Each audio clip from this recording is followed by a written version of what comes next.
Que um conto com final feliz, mais que uma história pra contar, mais que um sonho pra sonhar, mais que as lembranças possam recordar, mais que uma vã declaração, mais do que toque o violão, mais do que diga essa canção. Olá, sou professora Ana Cláudia Ribeiro de Souza, do Instituto Federal do Amazonas, atuando no Programa Nacional de Mestrado em Educação Profissional Tecnológica. Estou aqui com a pesquisadora Maria da Conceição Oliveira Rodrigues e estamos com o documentário intitulado Mosaico Narrativo, Memórias e Trajetórias do Cefet Amazonas.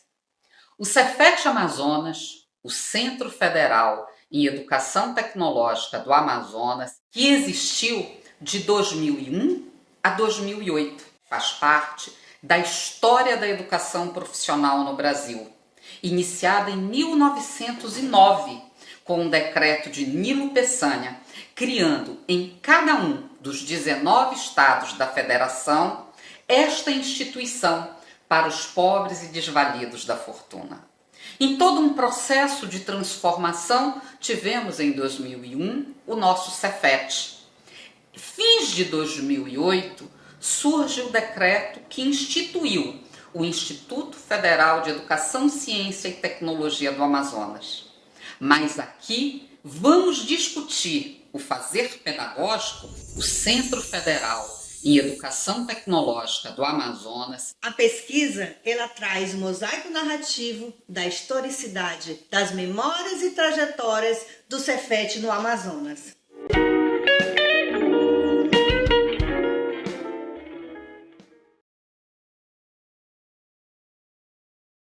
Nós temos um pensamento, uma memória sobre a estrutura física e a estrutura administrativa. O que vocês têm a relembrar da estrutura física, infraestrutura, assim como a organização administrativa, pedagógica e curricular do Cefet? Pela pergunta que a primeira indagação que você faz, e lembrando que o professor Raimundo Luiz foi o nosso primeiro chefe, quando nós ingressamos na antiga escola técnica, ele era o diretor de ensino na época, né? E então foi aquela pessoa que nos recepcionou quando nós entramos aqui, e ele também coordenava a equipe pedagógica, nós tinha a equipe de orientadoras educacionais e supervisão e o serviço social na época, e nesse primeiro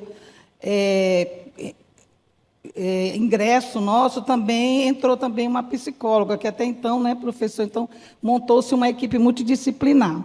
Então, essa é a primeira lembrança que eu tenho da estrutura, não é? Organizacional. Nós ficávamos aqui embaixo, onde é o antigo CIE, hoje está a Secretaria da Escola, a Controle Acadêmico, nós ficávamos ali.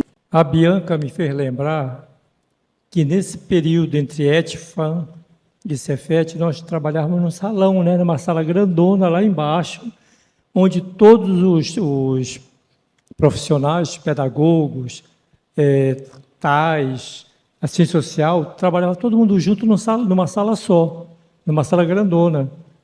E depois que, com o tempo, se foi separando por sala e por formação profissional. Uma sala, né, reservada para atendimento, quando éramos necessário, né, atender. E, naquela época, nós trabalhávamos com não existia essa estrutura hoje que foi gerência na época do Cefet, depois agora do Instituto Federal, agora departamento.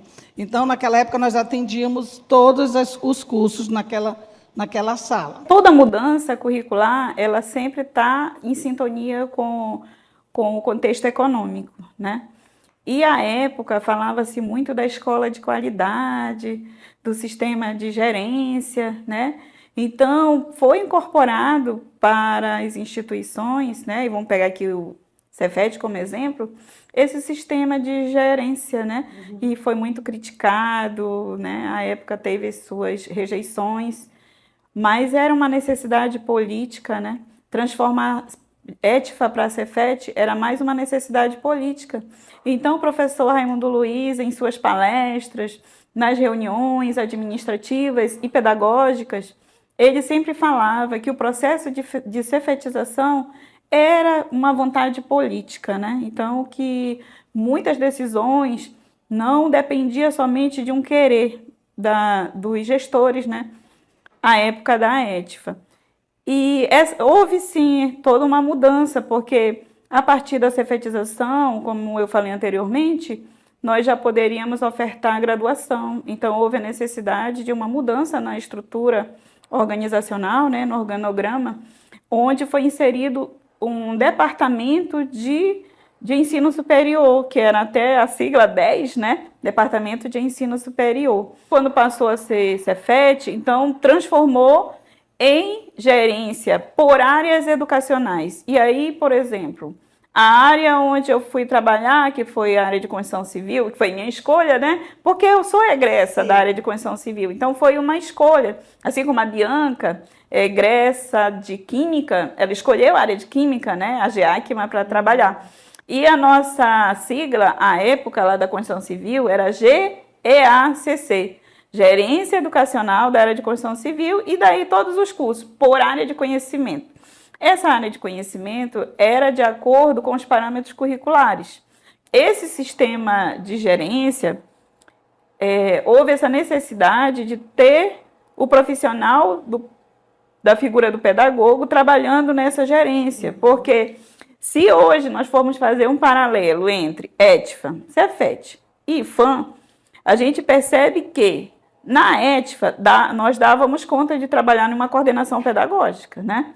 Porque nós não tínhamos curso de graduação, nós trabalhávamos com os cursos integrados, mas todos nível básico, né? Sim. E aí, com o Cefet, já houve a necessidade e houve incremento de outros cursos, de outras áreas de conhecimento.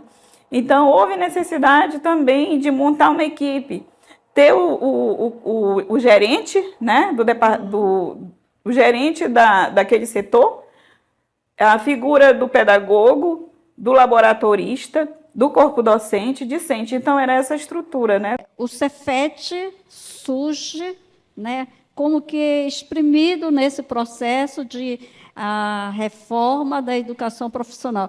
Só que quando a gente fala em reforma da educação profissional, tem algo maior, né, que a reforma da educação profissional, ela apenas participou, foi uma parte do contexto da reforma do Estado brasileiro. Paralelo às mudanças do currículo, veio também a capacitação. Foi o período em que mais os servidores participaram de capacitação. Foi muito rico. À época, nós não tínhamos educação à distância, né? Não fazíamos uso das ferramentas, das TIC, né? Hoje, que nós usamos, inclusive, no ensino remoto. Sim. E nós íamos lá para a Embratel para fazer as teleconferências. Então, elas aconteciam simultaneamente, devagar, que hoje a velocidade, né, com a internet, aí nós temos assim, um avanço muito grande. E nós íamos para o estúdio da Embratel para ter essa oportunidade de dialogar com os Cefet, né, nacionalmente. Isso daí foi uma experiência riquíssima, que todo pedagogo e os docentes aproveitaram. Foi um período muito rico de capacitação, foi o período da cefetização. E entra como um aspecto muito positivo na nossa formação. Em relação a uma ação, ou um projeto, ou um programa, ou uma atividade que vocês possam lembrar, vocês têm alguma lembrança, alguma memória? O que me ficou marcado para mim foi isso, o currículo por competência, inovações do tipo incubadora, né? Começamos a ver esses termos dentro da instituição, né? Projetos integradores, e o que mais me marcou, que a Helene lembrou agora, né? era essa discussão que a gente fazia e também da formação do currículo por competência, que não foi fácil para nós, né? Para nós foi muito difícil, e eu lembro bem desse período que os alunos, inclusive depois, ainda nesse período ainda do Cefet, nós optamos porque o aluno já fizesse o processo seletivo já escolhendo o curso, porque não era fácil, tinha uma demanda para um curso e para outras não. Que no contexto do período do Cefet, vamos dizer assim, nós também tivemos a concomitância interna. A Bianca tocou num assunto que eu achei interessante. A gente vai conversando, né? O primeiro ano ser básico, lembra? O primeiro ano era básico, o aluno entrava e fazia o primeiro ano. No final do ano, quase ao final do ano, ele queria fazer a opção interna aqui, para qual curso ele ia, a concomitância interna. Então, ele tinha duas opções. Ou ele ia para um curso técnico com o qual ele se identificava e tinha notas boas para aquilo, ou ele não se identificava com a escola e ia para outra escola, para não ficar aqui contrariado. Vocês acreditam mesmo que o Cefet cumpriu sua missão? Apesar das dificuldades que enfrentamos com a reforma da educação profissional, a formação por competência, também, numa época que se falava muito da qualidade total no ensino, foi quando começaram as primeiras disciplinas de empreendedorismo, não é? E, como diz a Helene, tem todo um contexto histórico, social e econômico por trás disso, né? Um período de recessão mesmo econômica e a falta de emprego, não é? Apesar de tudo isso, como somos uma instituição de formação e nós temos excelentes profissionais aqui, e nas nossas discussões mesmo tendo que enfrentar vamos dizer assim, esse futuro nebuloso que nos apresentávamos, nós discutíamos, né? Planejávamos, fazíamos um trabalho de planejamento, até então, porque o departamento ainda estava íntegro na sua, vamos dizer assim, na sua estrutura. Por exemplo, ainda no início dessa mudança, nós ainda tínhamos um setor pedagógico ainda atuante junto com a diretoria de ensino, não é? Antes de irmos para o gerenciamento. Então, eu acredito que atingimos não naquilo que gostaríamos, na formação integral do aluno, mas atingimos naquilo que foi possível, dentro da nossa estrutura, do que nós já tínhamos e do que sabíamos fazer. Nós nunca deixamos de dar essa formação integral para esse aluno, formação que não se passa só na parte técnica, mas que vai para a parte também humanas, né? Então, o nosso currículo sempre foi rico, apesar mesmo de termos a concomitância, né? O ensino concomitante, que hoje é um modelo, hoje só é permitido também, mas naquela época houve a ruptura, só podia ser o concomitante, mas na sua formação havia projetos de integração desse currículo. Isso tudo, para nós, tanto para a instituição na sua totalidade, foi muito difícil. Nós tivemos que fazer várias capacitações para que nós pudéssemos entender o currículo por competência. Tanto é que a própria rede concluiu que as coisas não estavam andando bem e tivemos que fazer mudança. A própria CETEC, que é a Secretaria da Educação Profissional e Tecnológica, fez algumas mudanças que iam contra o decreto, né, que estabeleceu essa divisão entre a formação propedêutica e a formação profissional.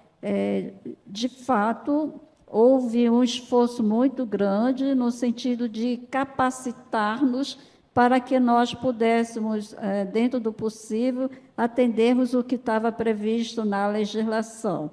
Eu fico lembrando que a ETFA durou 50 anos, o Cefet, 7. E o carro-chefe do Cefet era o ensino médio por competência. Para mim, o Cefet não disse a que veio.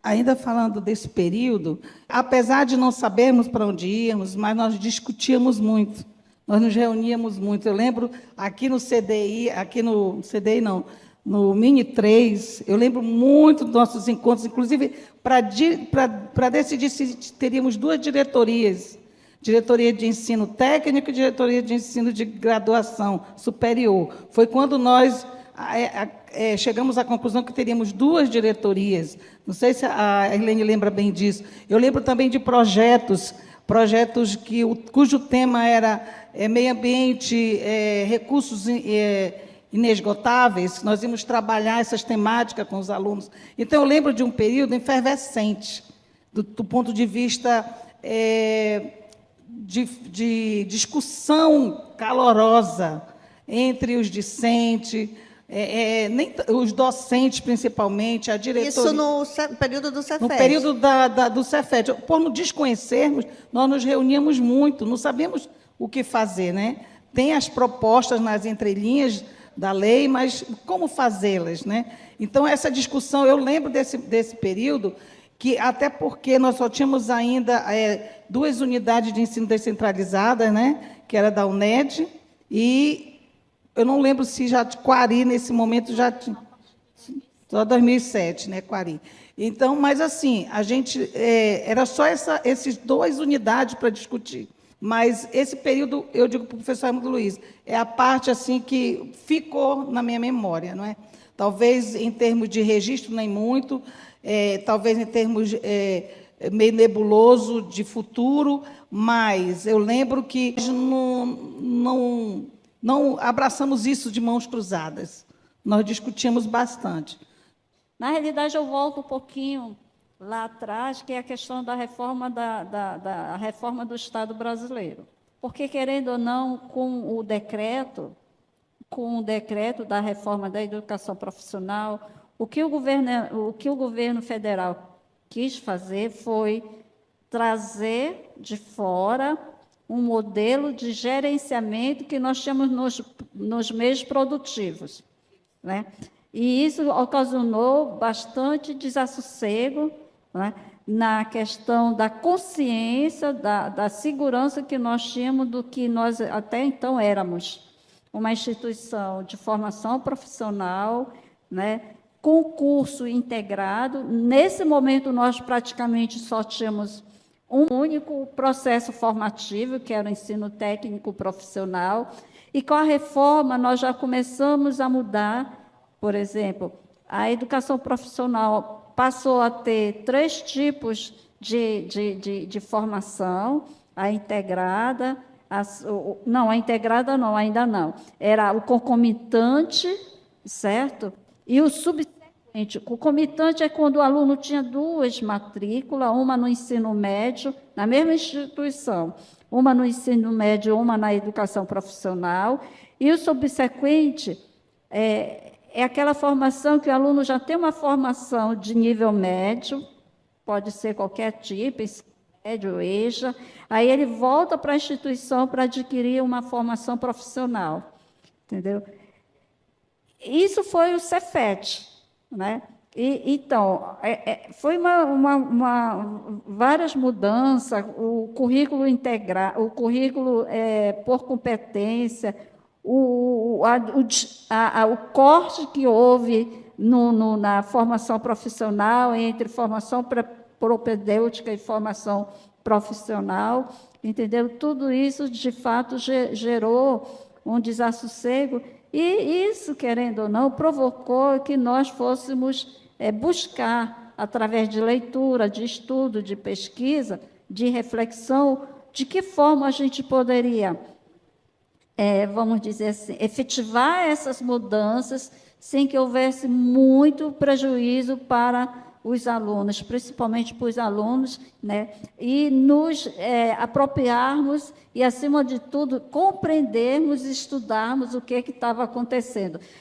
Também, junto com o Cefet, também veio um plano de cargos e carreira também para o professor e para os técnicos administrativos. Isso também trouxe mudança na estrutura.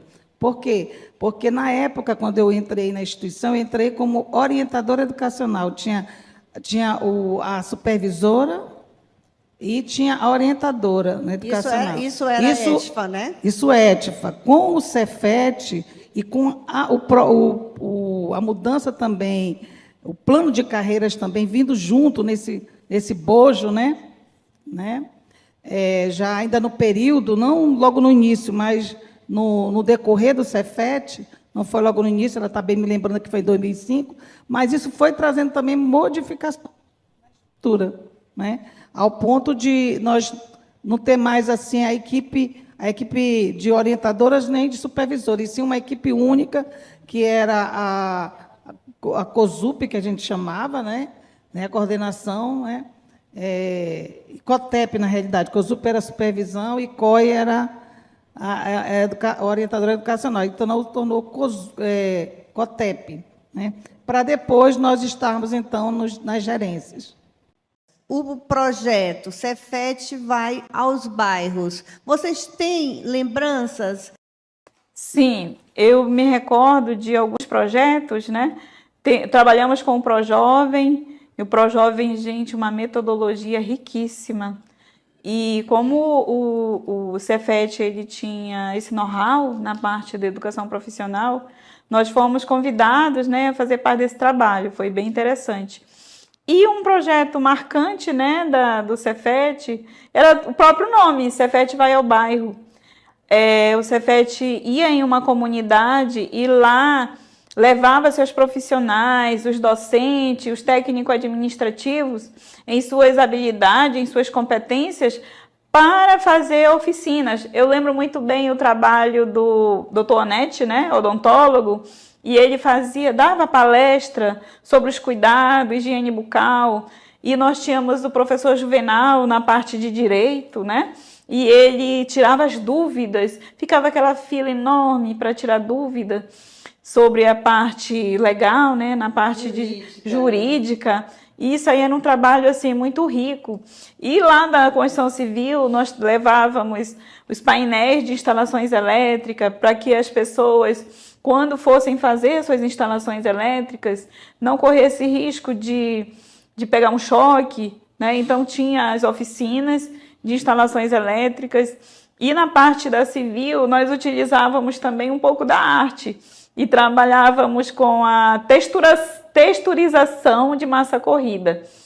E aí, na oficina de marcenaria, nessa parte aí, nós pedíamos para eles trabalharem os painéis onde seriam colocadas as texturas com massa corrida. Você também ainda consegue recordar outros programas ou outros projetos que também foram executados e foram construídos e implementados nesse período de 2001 a 2008? Conceição, nesse período do Cefet, né, eu tenho recordação de um programa, Festival de Contos, que ele surge na metodologia de ensino dos professores de língua portuguesa e literatura brasileira, mais especificamente, né, na parte de literatura, onde os alunos, sob a supervisão dos professores, eles davam vida aos contos. E no auditório onde acontecia o Cefest, era palco de teatro. E eles levavam as histórias, os contos. Isso aí foi muito significativo. E, a partir daí, surge a Semana Cultural. A liberdade absoluta, derrota, mas com luta. Eu estive numa empresa, na área de mecânica, ela é muito bem disso. E o gerente disse assim, olha, os meninos de vocês até são bons técnicos, mas quando eles sobem na vida, eles não sabem comandar. Então, coloque na estrutura de vocês uma disciplina chamada gestão, para eles saberem gerir. Então, eu não sei aí com vocês, eu só sei que durante o Cefet, que eu lembre, Spotec e mesa redonda, eu acho que acabou. Tem um convênio também feito com a Cefet na época, com o município de Maués. Nós oferecemos um curso de meio ambiente lá, do qual eu fui coordenadora, né? E nós tivemos nossa primeira o núcleo da UNED, né? UNED, tá me faltando as palavras, né? Acho que, né? nós tivemos uma unidade avançada de ensino. Recorda o ano? Em Maués, o ano, por volta de 2005, 2006. Tá? Nesse período, nós coordenamos o curso de meio ambiente, fomos para a audiência pública, na época o diretor era o professor Jimenez, não é? E foi assim, foi patrocinado pelo município, né? Junto com na época, a extensão, né? E a fundação, já tinha também fundação nesse período também. Núbia, em relação ao festival que acontecia no Cefet, você consegue trazer umas recordações? Eu lembro bastante do Cefest. Era um festival de música, havia várias etapas, né, até chegar na classificação final. E hoje nós temos alguns cantores que fazem sucesso aí. Eu nem vou citar nome para não incorrer no risco de esquecer alguém. A liberdade absoluta, derrota, mas com luta. Mais que uma história pra contar, mais que um sonho pra sonhar, mas que as lembranças possam recordar, mais que uma vã declaração, mais do que toque o violão. O Cefet aflorou esses artistas, né? Na parte de banda de música, nas modalidades de educação física, o Cefet teve esse diferencial. Parabéns pela proposta, fico muito feliz de saber que parte do que nós dissemos aqui vai ficar registrado em algum lugar, não é? Vai ficar registrado e a gente vai poder um dia, né, oferecer essas informações, não é? Que hoje, até na hora de a gente fazer um PPC, eu lembro bem a dificuldade de a gente resgatar toda a história do Instituto Federal, a história do Cefet, a história dos institutos federais. Ou seja, contar essa história é prazeroso, registrar é deixar, né, para nossas gerações futuras um legado. Você não constrói uma estrada destruindo a anterior. Então, você não constrói uma história destruindo toda a experiência acumulada. E o mosaico, né, que é a sua proposta, isso traz uma recordação, né? É uma trama e ela se entrelaça com o passado e com o momento atual. Então, é uma experiência rica, né? E tem muito a contribuir para o IFAM atualmente, né? Utilizar o teu documentário como uma ferramenta de reflexão, de conhecimento, de apreciação, que é um resgate histórico. Agradeço o convite pela participação e continuamos aqui, né, para contribuir dentro do melhor que a gente possa ter para o avanço e desenvolvimento do Instituto Federal. Eu tenho o orgulho de ser um educador. Professor é o que professa, educador é o que educa. Eu 50 anos de escola. Então, eu só tenho primeiro que agradecer a Deus pela oportunidade. E quantas gerações passaram por nós, né? E eu dei minha contribuição e estou dando. Como eu disse para o diretor, professor, eu ainda estou por aqui, né? Pode contar comigo no que for possível, mas é um prazer imenso trabalhar com a educação. E nós não passamos, nós fazemos a educação. Nós estamos passando por ela e fazendo a educação, né?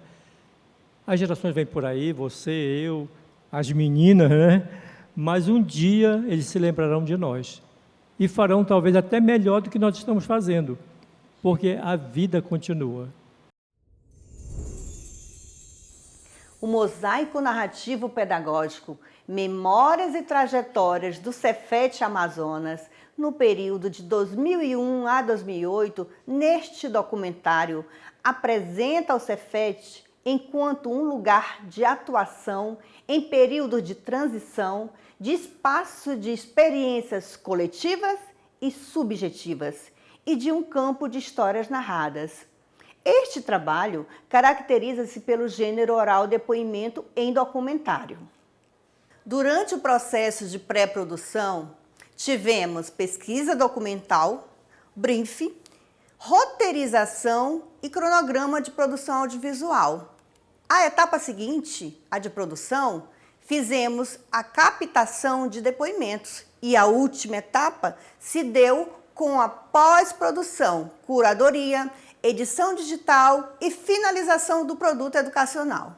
É com alegria que entregamos o documentário audiovisual, o mosaico narrativo pedagógico, Memórias e Trajetórias do Cefet Amazonas, no período de 2001 a 2008, em mídias que possam ser tocadas, transportadas, vistas, guardadas e divulgadas, garantindo o resgate, preservação e divulgação da memória, como também a visibilidade das pessoas envolvidas e benefícios para a comunidade acadêmica e para a história desta instituição. Mais que uma história pra contar, mais que um sonho pra sonhar, mais que as lembranças possam recordar, mais que uma vã declaração, mais do que toque o violão, mais do que diga essa canção. É o que sinto por você, somente por você.